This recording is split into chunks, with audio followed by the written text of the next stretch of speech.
crenças limitantes.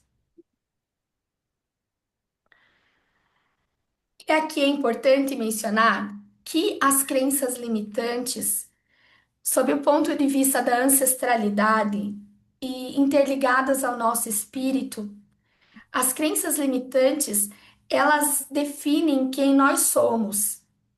Como quando a pessoa não se conhece e não se percebe como uma consciência, como um espírito, ela não consegue perceber as questões que estão influenciando o seu comportamento. E esses comportamentos, eles são, na maioria das vezes, automáticos. Ou seja, você não percebe. Deixa eu dar um exemplo. Se eu quero ganhar mais dinheiro, na minha mente racional, eu percebo que eu tenho como ganhar mais dinheiro. E eu faço uma programação para mim que até o final do mês eu quero ganhar mais do que de costume. Se houver uma crença limitante de que eu não mereço, não vai chegar até o final do mês e eu vou pensar assim: eu ganhava 3, eu consegui 7, mas eu não guardei nada, eu não sei o que aconteceu com esse dinheiro. Isso acontece porque existiu uma crença limitante no subconsciente que sabota o teu pensamento racional. E isso não é uma punição, é uma oportunidade de você perceber o ciclo repetitivo que são causados pelas dores que nós trazemos da nossa ancestralidade, das experiências de vidas passadas, das experiências que vivenciamos aqui, do que aprendemos. Então é importante conseguir perceber esses ciclos repetitivos para que seja possível a gente desprogramar essas crenças limitantes, para a gente poder curar essas dores de não merecimento, de não pertencimento, né? E mesmo dores maiores, como muitos casos em que os ancestrais passaram, por exemplo, por perdas financeiras muito grandes, por traumas de falência, e agora nessa vida, o seu descendente tem medo de investir, tem medo de empreender.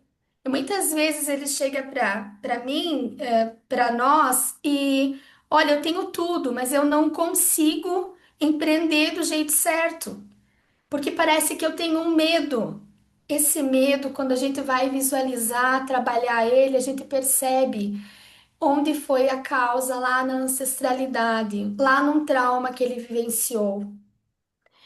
E, sob o ponto de vista do espiritual, aqui a gente vai trabalhar a ancestralidade, os acordos e as amarras. Então, perceba o seguinte: aqui eu quero que você imagine que você é um pedaço, um fractário de uma consciência maior que criou tudo, todas as coisas. E você está nessa vida para expandir a sua consciência.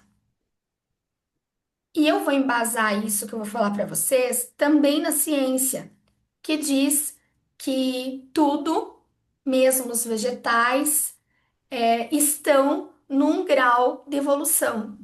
Então, o nosso objetivo como consciência é continuar evoluindo, tá? Nessa expansão da consciência, nós precisamos lembrar que se nós vivenciamos muitas experiências até agora, o nosso objetivo é um dia superar a dualidade entre o bem e o mal para voltar a ser uma consciência maior, que tudo sabe. Nesse processo de expansão da consciência, a gente precisa lembrar que pensar que durante muitas encarnações nós vivenciamos experiências diversas buscando essa evolução. Mas pense assim, não seria razoável se você viesse para uma nova encarnação e vivenciasse as mesmas experiências que você já obteve resultado. Por isso que existe o plano encarnatório. E o plano encarnatório, ele é um direcionamento. Ele não é fixo, ele não é pré-determinado com detalhes, mas ele nos direciona. Então, por exemplo, se no seu plano encarnatório você escolheu trabalhar com crianças, existem N coisas que você pode fazer para trabalhar com crianças. O plano encarnatório, o direcionamento dele é trabalhar com crianças. Mas o que você vai fazer para trabalhar com crianças é uma escolha do seu livre-arbítrio, que você tem essa oportunidade de escolher.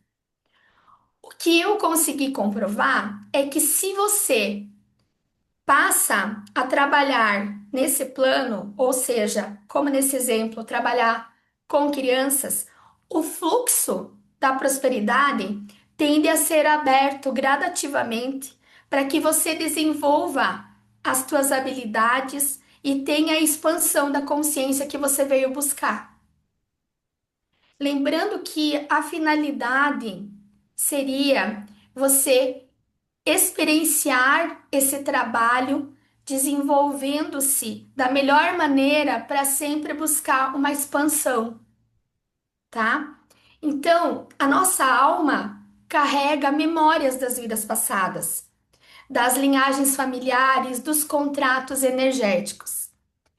E aqui nos contratos energéticos é importante mencionar que se você, no exemplo anterior, vivenciou muitas vidas e nelas, por acaso, você utilizou a energia do dinheiro de forma incorreta, pense que no teu plano encarnatório também precisaria estar uma limitação quanto ao uso do dinheiro para que você não caísse nas mesmas tentações ou nos mesmos erros que você já experienciou em outras vidas.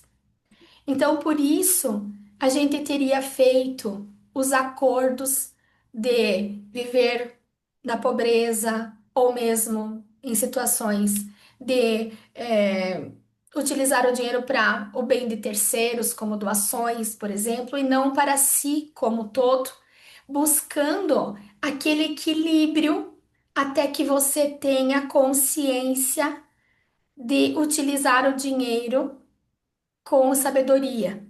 Entender o dinheiro como uma energia divina. E a partir do momento que você passa a ter essa visão, você precisa voltar lá na espiritualidade e desfazer esses acordos que ainda estão vigentes. Por isso que é importante que você perceba esses ciclos, né? E possa então a partir de desfazer esses contratos, ter abertura do fluxo com mais fluidez. Esses registros, muitas vezes inconscientes, eles limitam o fluxo da abundância.